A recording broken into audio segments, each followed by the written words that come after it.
बंधु नमस्कार। तो कुंभ राशि वालों, कैसे हैं आप लोग? उम्मीद करते हैं महामाई मां बगलामुखी की कृपा और आशीर्वाद से बिल्कुल अच्छे होंगे, कुशल मंगल होंगे। तो कुंभ राशि वालों, सावधानी से सुनिए। भूल कर भी, गलती से भी किसी को मत दे देना अपनी ये एक चीज। जी हाँ बंधुओं, इस एक चीज को इस समय और काल पर, यानी आने वाले 5 से 7 दिनों में यदि आपने किसी को दे दिया तो आप अपना सौभाग्य तो उसे दे देंगे और उसका दुर्भाग्य आप अपने जीवन में खींच कर ले आएंगे। जी हाँ बंधुओं, जाने में या अनजाने में गलती यदि आप करते हैं तो उसकी कीमत आपको चुकानी ही पड़ती है। और ये कोई इस बार की आज की कहानी नहीं है। पिछले समय और काल को आप देख लीजिए, चाहे कोई और ऐसा होगा जो गलती करके बच के निकल जाएगा, लेकिन आपके यहाँ तो यदि कोई छोटी से छोटी गलती भी किसी भी प्रकार की हुई हो, बचपन से लेके आज तक की स्थिति आप देख लीजिए, आपको उसकी कीमत चुकानी ही पड़ी है।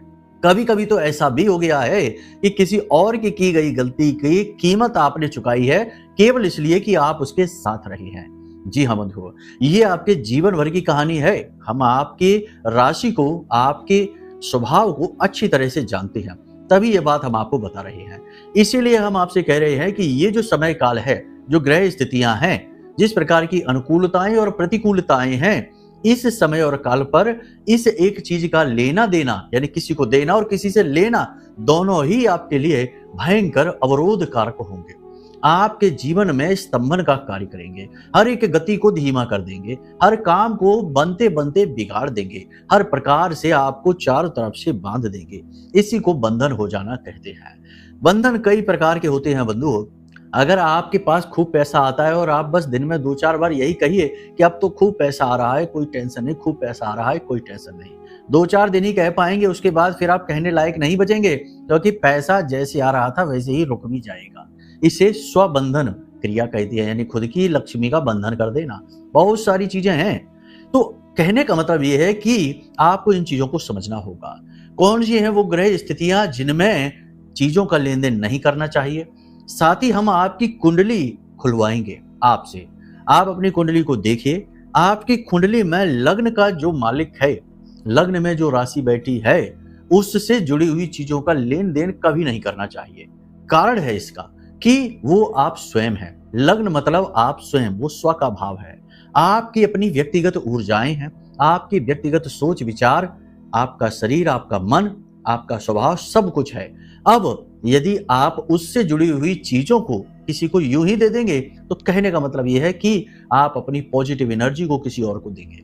जी हाँ, ये बहुत गहरा प्रश्न है, बहुत बड़ी बात है जो हम आपको बताने जा रहे हैं। कोई आपको बताएगा नहीं, आप इसे जीवन में एक बार उतार कर देखना। इसका प्रभाव आप अपने जीवन में खुद महसूस करेंगे। जी हाँ, और होता अक्सर यह है कि जिस चीज के लिए मना किया जाए, जिस चीज के लिए निषेध हो, मन उसी चीज के लिए मचलता है। ये इंसानी स्वभाव है, जाने में या अनजाने में।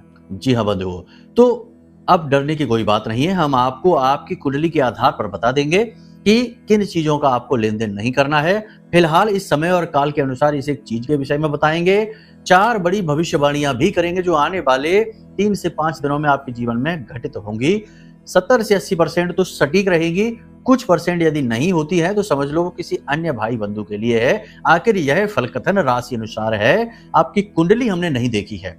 अब यदि विशेष तौर पर अपने ही बारे में जानना है, अपने जीवन की बाधाएं, परेशानियां और कष्ट से मुक्ति के मार्ग चाहिए, सही मार्गदर्शन चाहिए, तो अपनी कुंडली आपको दिखानी होगी। इसके लिए नंबर वीडियो में है, इन पर आप फोन करिए, अपनी कुंडली का श्रेष्ठतम विश्लेषण करा लीजिए हमारे द्वारा, और हम आपको आपकी कुंडली के दोष परेशानी के बारे में बताएंगे और उसकी सटीक उपाय समाधान आपको दे देंगे, और कुछ दिनों में आपका कायाकल्प हो जाएगा। जी हाँ, कार्यक्रम के अंत में हम आपको बताएंगे एक ऐसी क्रिया जो आपको जरूर करनी चाहिए। आपकी राशि के जातकों को अवश्य करनी चाहिए, हर हाल में करनी चाहिए। हालांकि इस क्रिया के विषय में हमने पहले भी आपको बताया है, लेकिन आपने इसे ध्यान से नहीं सुना, ना ही समझा। लेकिन अब हम आपको बताने जा रहे हैं, इसे आप जरूर ध्यान से समझना। इसे हम आपको कार्यक्रम के अंत में बताएंगे। यह सबसे महत्वपूर्ण है, इसे आपको जरूर समझ लेना है, देख लेना है, वरना आप धोखा खाते ही रहेंगे, चोट खाते ही रहेंगे और हमेशा अपने आप को फंसा हुआ महसूस करते ही रहेंगे। जी हाँ, तो उम्मीद करते हैं सारी बातें आप समझ रहे हैं। कार्यक्रम में अंत तक जरूर ठहरेंगे, ठहरना ही होगा, क्योंकि ये कार्यक्रम आपका उद्धारक है।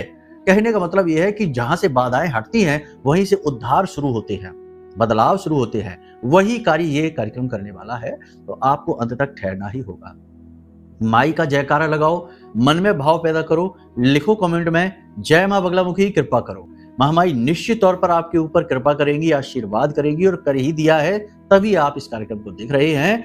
बदलाव भी आप महसूस करेंगे अगर आप हमारे कार्यक्रमों को ज्यादा नहीं, केवल 1 हफ्ते तक देख लीजिए। उसके बाद जो हम बोलते हैं उन बातों को जीवन में उतारना शुरू करिए।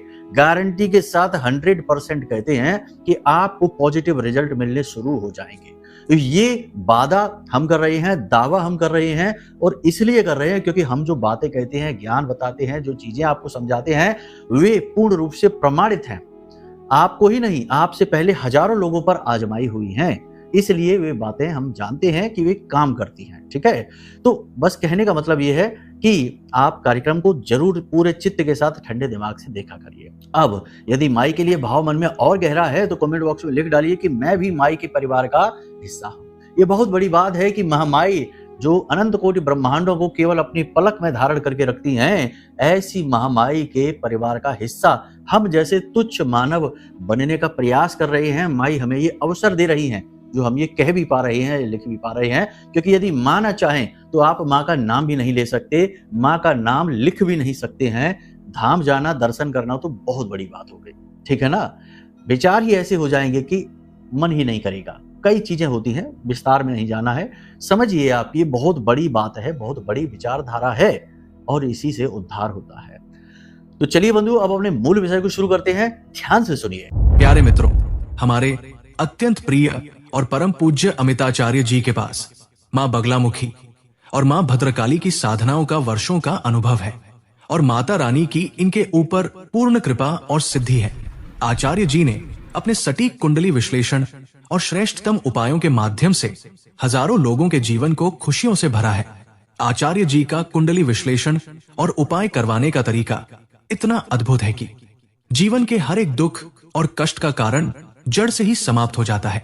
फिर समस्या चाहे जैसी भी हो, कर्जा बहुत बढ़ गया हो, व्यापार चल नहीं रहा हो, बीमारियों में आप बर्बाद हो चुके हो, रिश्तों में प्रेम समाप्त हो चुका हो, या फिर नौकरी ही ना मिल रही हो, विवाह में देरी होती हो, कैसी भी समस्या हो, इन समस्याओं का कारण क्या है, कौन सी महादशा परेशान कर रही है, कौन सा दोष लगा हुआ है, सब कुछ आचार्य जी इतना सटीक बताते हैं कि वर्षों वर्ष के दुख कुछ ही दिनों में समाप्त हो जाते हैं।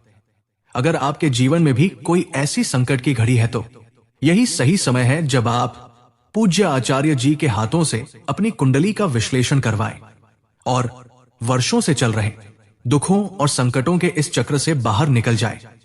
प्यारे मित्रों, अभी वीडियो में दिए गए नंबरों पर फोन करिए और अपनी कुंडली का श्रेष्ठतम आकलन करवा डालिए। जिंदगी बदलने का ये सबसे बड़ा मौका हाथ से मत जाने दीजिएगा। जय माई की, महामाई आपका कल्याण करे। सबसे पहले बात करते हैं भविष्यवाणियों के विषय में। आने वाले समय और काल में 3 से 5 दिनों में सबसे पहली चीज जो आपके मन में होगी, आपके शरीर में होगी, कि ऊर्जा का प्रवाह होगा, मन सकारात्मक होगा। हालांकि नकारात्मक विचारों की धुंध तो चलती ही रहेगी, वो तो रहती ही है, परंतु केंद्र में, अंत में आप बहुत पॉजिटिव महसूस करेंगे। आपका आत्मबल बढ़ रहा होगा और आप कुछ ना कुछ ऐसा काम करेंगे जिससे कि बदलाव जीवन में आएगा। यानी कि कुछ आपने ऐसा बिजनेस प्लान रखा होगा, नौकरी में कुछ बड़ा बदलाव के बारे में सोचा होगा, कुछ ना कुछ आप ऐसा करेंगे जिससे कि जीवन में आगे चल के बहुत बदलाव आएंगे, पॉजिटिव बदलाव आएंगे। बहुत अच्छा रहेगा ये। दूसरा कि धार्मिकता का भाव मन में निश्चित तौर पर बढ़ेगा। कुछ ना कुछ विशेष उपाय, क्रियाएं आप करते दिखाई दे रहे हैं, और ये करिए भी। कुछ नहीं तो प्रतिदिन माई का चालीसा और कवच पाठ ही करिए। बहुत ही सर्वश्रेष्ठ है, संजीवनी बूटी के समान है इस कली काल में। इस कली काल में जब आपके आसपास तमाम कली पुरुष घूम रहे हैं, अलग अलग रूप वेश धारण करके, कोई मित्र बन के ठगता है, कोई भाई बन के ठगता है, कोई किसी अन्य रूप में आकर फंसा लेता है और अपना काम निकाल के निकल जाता है। तो ये कली पुरुष ही तो है जिनके ऊपर कली का पूरा वास है। तो इनसे बचने का मार्ग क्या है? इनसे बचने का मार्ग है धर्म, आध्यात्म, महामाई की सेवा। जिस भी रूप में आपको अच्छी लगती है, भोलेनाथ अच्छे लगते हैं उनकी सेवा करिए, हनुमान जी अच्छे लगते हैं उनकी सेवा करिए। ऐसा नहीं है कि केवल माई का नाम लेंगे तो ही, लेकिन करिए पूरे श्रद्धा भाव के साथ और समय लगाइए, समय दीजिए। ऐसा नहीं है कि भागते भागते हनुमान चालीसा पढ़ लिया, 1 मिनट में ही फर्राटे से यहाँ से शुरू किया, वहां खत्म कर दिया, भाव महसूस ही नहीं हो पाया, चीजों की अनुभूति ही नहीं हो पाई, इतना समय ही नहीं है। और बोलते हैं कि हम रोज हनुमान चालीसा पढ़ते हैं। अरे आप पढ़ते कहाँ हैं? आप तो रटते हैं, आप तो भागते हैं। ठहराव कहाँ है? भक्ति मीन्स ठहराव। भक्ति का मतलब है स्थिरता, व्याकुलता नहीं। ठीक है, तो भाव लगाइए, समय दीजिए और देखिए कैसे बदलाव होगा। तो ये भाव उठेंगे आपके मन में, बहुत अच्छी बात है। ठीक है, तीसरा कि कोई नया अवसर मिलेगा, कुछ करने का, आगे बढ़ने का चांस मिलेगा, अवसर मिलेगा, निश्चित तौर पे मिलेगा। पैसे का भी लाभ मिलेगा, कहीं से भी आए, किसी भी प्रकार से आए, धन लाभ होगा। आपकी जेब में पैसा आएगा, आपका ही दिया हुआ पैसा आ सकता है, या लोन वगैरह या किसी भी प्रकार का पैसा आपके पास आएगा। ठीक है, यह बहुत अच्छी बात है, क्योंकि आपके पास धन बल बढ़ेगा, आपका सहयोग बढ़ेगा, आपका मार्गदर्शन होगा, आपको क्लैरिटी मिलेगी, आगे बढ़ने के अवसर मिलेंगे। और ये सब कुछ गुरु की वजह से होने जा रहा है। गुरु जो हैं अस्त थे, वो अब उदित हो चुके हैं, इसका प्रभाव रहेगा। ज्ञान बुद्धि विवेक का अब आपके ऊपर प्रभाव रहेगा। निगेटिविटी भी रहेगी। आपके आसपास कुछ लोग ऐसे जरूर हैं जो आपका पीछा नहीं छोड़ते, आपको परेशान करने में कोई कसर नहीं छोड़ते हैं, हर तरफ से आपको कहीं ना कहीं किसी न किसी रूप से परेशान करना चाहते हैं। कुछ नहीं तो बातों से ही उकसाएंगे, कुछ नहीं तो ऐसा बोलेंगे जिससे आपका मन दुखी हो जाए, परेशान हो जाए। और कुछ नहीं कर सकते तो आपकी कोई पुरानी भूली बिसरी गलती को उखाड़ देंगे और उस गलती को लेकर बैठ जाएंगे और आपका मन खराब कर देंगे। ऐसे लोगों से आपको दूर रहना है। ये लोग आपको परेशान कर देते हैं, आप इनके पास जाते हैं मन का सुकून हासिल करने के लिए, अपनी भावनाओं से प्रेरित होकर, लेकिन ये लोग आपके लिए ठीक नहीं है, ये आपको घाव देते हैं, तो इनसे आपको दूर रहना होगा। अगली भविष्यवाणी ध्यान से सुनिए। आप आत्म केंद्रित होंगे। दुनियादारी के चक्करों में आप खूब पढ़ के देख लिए, दुनियादारी को आपने समझ लिया, कौन अपना कौन पराया ये आप जान चुके हैं। अब आप इन चक्करों में ज्यादा नहीं पड़ेंगे। आपने मन पक्का कर लिया है, विचार पक्का कर लिया है, अब आप अपने बारे में सोचेंगे। अब आप मतलबी नहीं होंगे, स्वार्थी होंगे। स्वार्थी होने और मतलबी होने में बहुत ज्यादा फर्क है। मतलबी तो पूरी दुनिया है ही, अपना मतलब निकाल रहे हैं, बस एक दूसरे से सारे रिश्ते नाते निभाए ही और बनाए ही इसलिए जा रहे हैं ताकि मतलब सिद्ध हो सके। लेकिन स्वार्थी अलग है, स्वार्थी आध्यात्मिक है, वो अपना अर्थ ढूंढ रहा है, वो स्व का बोध चाहता है, खुद के बारे में जानना चाहता है, अपने इस संसार में होने का कारण जानना चाहता है। वो किसी का अहित नहीं करना चाहता, वो केवल अपने ऊपर केंद्रित है, वह खुद के ऊपर ध्यान दे रहा है। स्व का अर्थ खोजने वाला ही तो स्वार्थी है। तो अब आप स्वार्थी बनेंगे, मतलबी नहीं। ठीक है ना, बातों के मतलब को अच्छी तरह से समझ लेना, वरना आपको हो सकता है कि कुछ बातें अटपटी सी लग जाएंगी, ये क्या कह रहे हैं। ठीक है, यही तरीके हैं हमारे। ठीक है, जो आपके शुभ में चिंतित हो जाएं, ऐसे शुभ चिंतकों से दूर रहिए।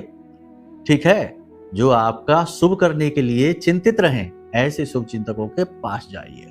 तो ये विधियां हैं जीवन को जीने की, संस्कार है। इसी तरीके से तो जीवन में इंसान सदगति को प्राप्त करता है। ठीक है, तो अब सबसे बड़ी बात, सावधानी भी अत्यंत अनिवार्य है। बिना सोचे समझे इन्वेस्ट नहीं, जल्दबाजी में कोई कार्य नहीं, सेहत को लेकर कोई लापरवाही नहीं और किसी पर भी अंधविश्वास नहीं। ठीक है, किसी के सामने अपने दिल के राज नहीं खोलना है, अपनी बातें किसी को नहीं बताना है, पैसे का लेन देन हेर फेर जो भी कुछ चल रहा है किसी को उसकी भनक नहीं लगने देनी है। अपने पैसे के मालिक खुद बनिए, किसी और के माध्यम से पैसे का लेन देन ना कराइए। कागज डॉक्यूमेंट साइन करते समय बहुत ही अलर्ट रहिए, धोखाधड़ी हो सकती है। और काले रंग का पेन का इस्तेमाल ना करिए। और जरूरी महत्वपूर्ण कार्य करने से पहले राहु काल को जरूर देख लीजिए। दिन में 1.5 घंटे का समय राहु काल का होता है, यदि राहु काल चल रहा है उस समय पर कोई भी महत्वपूर्ण कार्य न करिए, सर्वोत्तम रहेगा। किसी के साथ बहसबाजी में न पड़िए, खास तौर से उच्च अधिकारियों की बात काटने की कोशिश न करिए, उनके साथ सहमति ही रखिए। धीरे धीरे अपने गुणों, अपने काम, अपनी मेहनत से अपने मान सम्मान को आप खुद ही प्राप्त कर लेंगे।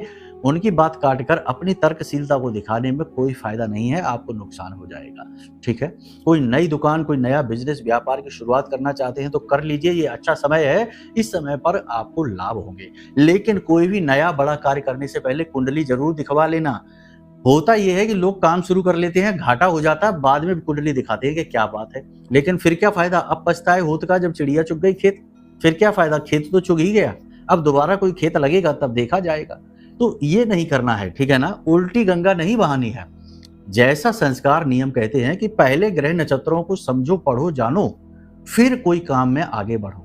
ठीक है ना, पहले मार्गदर्शन प्राप्त करो, फिर आगे बढ़ो, तो वो सही विधि है, उसमें बहुत गुंजाइश रहती है कि कामयाबी ही मिलेगी। अन्यथा फिर तो मनमानी अगर आप चलेंगे तो फिर मनमानी ही आपको किस्मत नसीब मिलेगा, जो लिखा है वो मिल ही जाएगा। खैर, अब ध्यान से सुनिए, अब हम आपको बताने जा रहे हैं कौन सी चीजें हैं जो आपको भूलकर भी किसी को देनी नहीं है, दान भी नहीं देनी। मंदिर में दान दे सकते हैं, लेकिन वैसे किसी को नहीं देनी कि लो भाई ले जाओ पहनने के लिए ले लो, ऐसे नहीं, ठीक है। उपहार में भी नहीं देनी। चीजों को उपहार में देने का चलन बहुत पुराना है, कोई नया नहीं है, लेकिन इसमें लोग अक्सर कुछ ऐसा कर देते हैं जिसमें कि अपनी खुशियां दे आती है। इत्र परफ्यूम कभी किसी को नहीं देना चाहिए, ले सकते हैं किसी से, देना नहीं चाहिए। धार्मिक किताबें, धर्म से जुड़ी हुई कोई भी चीज किसी को नहीं देनी चाहिए। तस्वीर, धार्मिक किताबें, पूजा पाठ की सामग्री वगैरह किसी को भी नहीं देनी चाहिए। अपने पहने हुए वस्त्र कभी किसी को नहीं देने चाहिए पहनने के लिए, जूते चप्पल आदि भूल कर नहीं। अपनी गाड़ी, वाहन, इलेक्ट्रॉनिक सामान किसी को भी नहीं देने चाहिए। बहुत सारी चीजें हैं, कहने का मतलब ये है, ये तो नियम संयम है, बहुत सारी हैं, इनको हम कभी फिर विस्तार से बताएंगे। अभी राशि के हिसाब से अपनी कुंडली खोलकर देखिए, यदि आपकी कुंडली के पहले भाव में यानी पहला चौखाना जो बना हुआ है, उस चौखाने में सूर्य यानी सन है, सूर्य बैठे हुए हैं, तो समझ लीजिए कि सूर्य से जुड़ी हुई चीजें आपको किसी को भी यूं ही मुफ्त में नहीं देनी है, ठीक है। सूर्य से जुड़ी चीजें क्या है? सफेद रंग की कोई भी वस्तु, नारंगी रंग की कोई भी वस्तु, खाने पीने की कोई भी सामग्री, जैसे कि कोई भी फल है, कोई भी अन्न है, जैसे गेहूं है, गेहूं से बनी कोई भी चीज किसी को नहीं देनी है।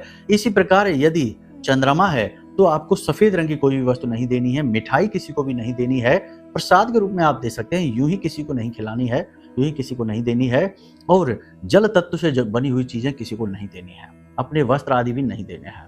शक्कर, नमक भी लेन देन में आप नहीं करेंगे। इसी प्रकार यदि मंगल है तो लाल रंग की कोई भी वस्तु, लाल रंग के वस्त्र, लाल रंग की खाद्य सामग्री और उपयोग की सामग्री किसी को भी आपको नहीं देनी है। अपने वाहन आदि भी लेन देन ना करें, दवाएं किसी को भी ना दें, ठीक है ना। बुध यदि है तो हरी रंग की कोई भी वस्तु, किसी से यूं ही चलते फिरते वादा नहीं करना है, यानी आश्वासन यूं ही नहीं देना है, किसी को वादा नहीं देना है, किसी को अपना समय नहीं देना है बिना मतलब में, यूं ही फिजूल में नहीं। और किसी से जरूरत से ज्यादा बात नहीं करनी है, किसी को भी अपनी जुबान नहीं देनी है, ठीक है। और हरी रंग की कोई भी वस्तु, चाहे खाने की हो चाहे वस्त्र हो, दाल भी यदि हरी रंग की है तो किसी को नहीं देनी है, ये विशेष ध्यान रखिए। गुरु यदि बैठे हैं तो पीले रंग का कोई भी वस्त्र, आभूषण, सोना, जेवर या फिर कोई भी खाद्य सामग्री पीले रंग की किसी को भी आपको नहीं देनी है।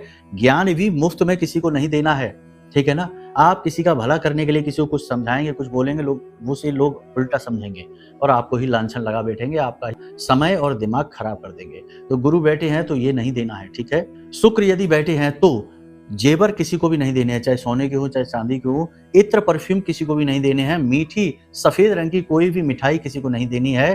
शक्कर किसी को भी नहीं देनी है। चावल किसी को भी नहीं देने हैं। और सफेद रंग की कोई भी सामग्री, कोई भी वस्त्र आदि किसी को भी यूं ही नहीं देने हैं।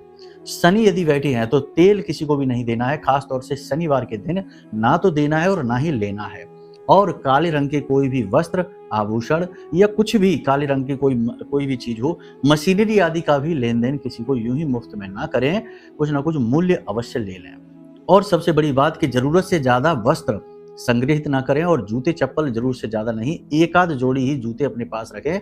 2-2, 4-4, 5-5 जोड़ी जूते रखेंगे आप परेशान हो जाएंगे। राहु या फिर केतु बैठे हैं तो आपको अपने पालतू जानवरों को किसी के यहाँ नहीं भेजना है, किसी को नहीं देना। लोग कर लेते हैं, उसका भी लेन देन कर लेते हैं। इलेक्ट्रॉनिक सामान अपने किसी को भी नहीं देने हैं और खराब इलेक्ट्रॉनिक सामान अपने घर में अपने पास बिल्कुल भी नहीं रखने, उन्हें तुरंत घर से बाहर निकाल कर फेंकिए या उन्हें सही करा दीजिए। तो ये तो ग्रहों से संबंधित है कि इन चीजों का आपको लेन देन नहीं करना है। लेकिन ये सारी चीजें जो हमने आपको बताई हैं, सारी चीजें आप मंदिर में दान कर सकते हैं। मंदिर में कैसे दान करेंगे? या तो मंदिर के उपयोग के लिए आप दान में दे सकते हैं, या फिर भिखारियों को जो मंदिर के बाहर बैठे होते हैं, आपसे आस लगा कर बैठते हैं, उन्हें आप दे सकते हैं। ये धर्म का काम होगा, पुण्य का काम होगा, इसे आप बड़े आराम से कर सकते हैं, इसमें कोई बाधा नहीं। और एक सबसे बड़ी बात कि 2 क्रियाएं हैं जिन्हें हम आपको बता रहे हैं, यदि इन्हें आपने कर लिया तो आपके जो सबसे क्रूर यानी खराब ग्रह जो होते हैं ना, जैसे राहु और केतु की बात की जाए, शनि की भी बात की जाए, तो ये क्रूर ग्रहों की कुदृष्टि, इनकी महादशा अंतरदशा यदि चल रही है, 7.5 अढ़ैया वगैरह चल रही है, ये सबके दोष आपके ऊपर समाप्त होने लगते हैं, कमजोर होने लगते हैं। करना क्या है, ध्यान से समझिए। 2 कार्य आपको बता रहे हैं, ध्यान से समझ लेना, करके एक बार जरूर देख लेना, फिर इनके प्रभाव बताना, ठीक है। एक बार की जाने वाली क्रिया है। सबसे पहला काम तो ये कि आपका जितना भी वजन है, जितना भी आपका वजन है, मान लेते हैं कि आपका वजन 70 किलो है, तो उसका दशांश यानी कि 70 किलो का दशांश 7 किलो हो गया। 90 किलो वजन है तो 9 किलो हो गया, 100 किलो वजन है तो 10 किलो हो गया। यानी कि दशांश कच्चा कोयला आपको लेना है, ठीक है। कच्चा कोयला लेने के बाद आपको उसे तेज बहने वाली नदी, यानी कोई तेज बहने वाली नदी में जाकर उसे जल प्रवाहित कर देना है। ये क्रिया आपको किस प्रकार करनी है, ध्यान से समझिए। ये क्रिया आपको सोमवार के दिन करनी है, पहली चीज। दूसरी चीज कि ये जो कोयला है, इसे आप अपने सिर से उल्टा 7 बार यानी एंटी क्लॉकवाइज उसारेंगे, ठीक है ना। उल्टा, किसी और की मदद भी आप इसमें ले सकते हैं, कोई बुराई नहीं होगी। 7 बार एंटी क्लॉकवाइज उसारेंगे, उसके बाद इसे ले जाकर जल प्रवाहित करेंगे। जल प्रवाहित करते समय भी ऐसा नहीं कि पोटली में रखा है तो पोटली ही फेंक दी, नहीं, पोटली से खोलकर उसमें डालना है कच्चे कोयले को, ठीक है। इस क्रिया को आप करके देखिए। दूसरा, एक घड़ी, दीवाल घड़ी जो होती है, दीवाल पे जो लगी रहती है, टाइम देखते हैं लोग, एक घड़ी मंदिर में जाकर दान करके देखिए। ये भी आप सोमवार के दिन ही करें। सर्वोत्तम क्रियाएं हैं, करके एक बार देखिए, समय बदल जाएगा, रूपरेखाएं आपके जीवन की बदल जाएंगी। जितने भी लोग आज के समय में पीड़ित हैं, परेशान हैं, उनमें अधिकतर सबसे ज्यादा परेशान जो लोग हैं वो राहु की वजह से हैं। और इस समय तो राहु वैसे भी प्रबल है, कुंभ राशि में बैठा हुआ है 1.5 वर्षों के लिए, तो राहु अति प्रबल है, तो कभी भी झटका दे सकता है, कभी भी नुकसान करा सकता है, कभी भी बनती बात को बिगाड़ सकता है।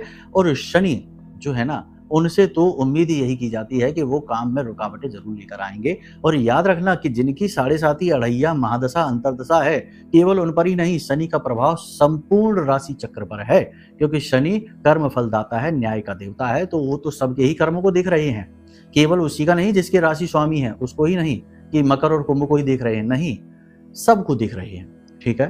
तो इसलिए इनको भी प्रसन्न। तो ये 2 क्रियाएं, साथ ही एक क्रिया और कि पशुओं को यानी गाय को और कुत्ते को रोटी भोजन जरूर कराया करिए। इनके माध्यम से भी जीवन में सुख समृद्धि को खींचकर लाया जाता है, ठीक है। इन क्रियाओं को आप करके देखिए। अब हम आपको बताने जा रहे हैं उस एक चीज के विषय में जिसके बारे में हमने कार्यक्रम में शुरुआत की थी। वो एक चीज क्या है, ध्यान से सुनिए। आपके घर की लक्ष्मी, पैसा, जी हाँ बंधु, आपका पैसा आने वाले 3 से 5 दिनों में किसी को भी अपना पैसा मत देना। लोग आपके पास आएंगे, मदद मांगने के बहाने से आएंगे, आपसे उधार मांगने आएंगे, आपसे किसी भी प्रकार की सहायता की उम्मीद आस लगाकर आएंगे, लेकिन आपको देना नहीं है। पैसा देते समय उसके चरित्र को, उसके स्वभाव को जरूर देख लेना और उसके पुराने रिकॉर्ड को भी चेक कर लेना, थोड़ी बहुत ही मदद करना, लेकिन अपना पैसा किसी को मत देना। इस वक्त आपको पैसे की बहुत अधिक जरूरत है और आने वाले समय और काल में भी आपको पैसे की बहुत अधिक जरूरत पड़ने वाली है, तो अपना पैसा भूल कर भी किसी को मत देना।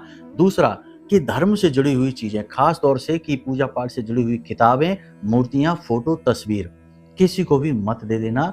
ये दोनों चीजें यदि आपने किसी को दे दी तो आपका ज्ञान और आपकी लक्ष्मी दोनों ही चली गई, यानी नारायण लक्ष्मी दोनों ही आपके घर से चले गए। और जब नारायण और लक्ष्मी ही आपके घर से चले गए तो आपके घर में तो भूत वासा हो जाएगा, भूतों का ही वास होगा। फिर आपका उद्धार कैसे होगा, इसके बारे में सोच लेना असंभव है, काम तो बिगड़ेंगे ही। समय और काल की ये मांग है जो हम आपको बता रहे हैं। कम से कम 5 दिन तक तो इन चीजों के लेन देन से बचना, उसके बाद फिर आप कर भी सकते हैं, लेकिन बहुत सारी चीजों का ख्याल रखते हो, ठीक है। अब यदि आपके जीवन में कोई ऐसी बाधा, कोई ऐसी अड़चन है जो आपको आगे ही नहीं बढ़ने दे रही है, आप अपने विचारों से समस्या का समाधान निकाल ही नहीं पा रहे हैं, तो जरूर कोई बड़ी योग युति, कोई विशेष परिस्थिति है ग्रहों के द्वारा बनी हुई। तमाम तरीके की होती है, नीच भंग है, विपरीत राजयोग है, विष दोष है, तमाम तरीके की चीजें हैं, अच्छी भी है, बुरी भी है। इनके बारे में जानने के लिए कुंडली का विश्लेषण कराना अति अनिवार्य है। तो अब यदि आप कुंडली का विश्लेषण कराना चाहते हैं तो नंबर वीडियो में दिए गए हैं, इन नंबरों पर फोन करिए, सारी जानकारी दे दीजिए। छोटी सी दक्षिणा के साथ हम आपकी कुंडली का श्रेष्ठतम आकलन करके आपको दे देंगे और आपके जीवन में चल रही परेशानियों का जो श्रेष्ठतम समाधान है वो आपको बता देंगे आपकी कुंडली के अनुसार। उन्हें आप करके देखेंगे, आपको निश्चित लाभ प्राप्त होंगे गारंटी के साथ। जब बाधा ही हट गई तो क्यों नहीं जीवन में समाधान आएंगे। सीधी सी बात है कि जब समस्या का समाधान हो गया, यानी रोग का इलाज हो गया, तो फिर आप निरोगी क्यों नहीं होंगे। तो उम्मीद करते हैं सारी बातें आपने समझ ली हैं। अब इन बातों को अपने जीवन में उतारिए और सबल संभल कर फूंक फूंक कर चलिए, अपने ऊपर ध्यान दीजिए, यही समय की मांग है। चलिए बंधु, आज के इस कार्यक्रम को यहीं पर विराम देते हैं। हमेशा हंसते रहिए, मुस्कुराते रहिए, सकारात्मक रहिए, महामाई पर अपनी आस्था और विश्वास बनाकर रखिए, क्योंकि आपका उद्धार तो वहीं से होना है। तो प्रेम से बोलिए जय माई की। हमारे प्रिय और परम पूज्य आचार्य जी ने अपनी साधनाओं के अनुभवों पर आधारित शक्तिशाली उपाय और क्रियाओं के माध्यम से हजारों लोगों के जीवन को पूरी तरह से बदला है। आचार्य जी के द्वारा बताया गया हर एक उपाय इतना सटीक और कारगर होता है कि जो भी इसे पूरे भाव के साथ कर लेता है उसे साक्षात महामाई की कृपा और आशीर्वाद प्राप्त हो जाती है। इसलिए निसंकोच इन उपायों को पूरे भाव के साथ करिए, आपका कल्याण होगा। जय माई की।